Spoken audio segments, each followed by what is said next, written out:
करवा चौथ की पौराणिक संपूर्ण कथा। एक साहूकार के 7 लड़के और एक लड़की थी। सेठानी के सहित उसकी बहुओं और बेटी ने करवा चौथ का व्रत रखा था। रात्रि को साहूकार के लड़के भोजन करने लगे तो उन्होंने अपनी बहन से भोजन के लिए कहा। इस पर बहन ने बताया कि उसका आज उसका व्रत है और वह खाना चंद्रमा को अर्घ्य देकर ही खा सकती है। सबसे छोटे भाई को अपनी बहन की हालत देखी नहीं जाती और वह दूर पेड़ पर एक दीपक जलाकर चलनी की ओट में रख देता है, जो ऐसा प्रतीत होता है जैसे चतुर्थी का चांद हो। बहन ने अपनी भाभी से भी कहा कि चंद्रमा निकल आया है, व्रत खोल ले। लेकिन भाभीयों ने उसकी बात नहीं मानी और व्रत नहीं खोला।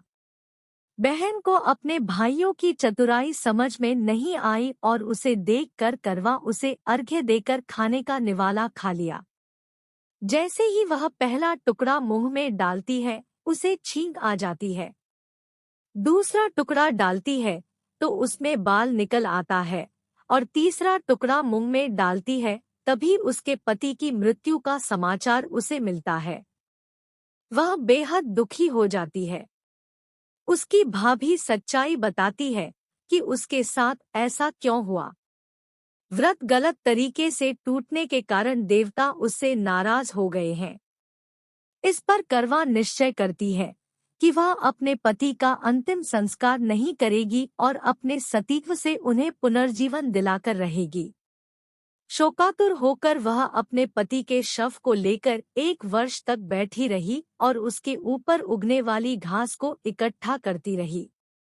उसने पूरे साल की चतुर्थी को व्रत किया और अगले साल कार्तिक कृष्ण चतुर्थी फिर से आने पर उसने पूरे विधि विधान से करवा चौथ व्रत किया, जिसके फलस्वरूप करवा माता और गणेश जी के आशीर्वाद से उसका पति पुनः जीवित हो गया।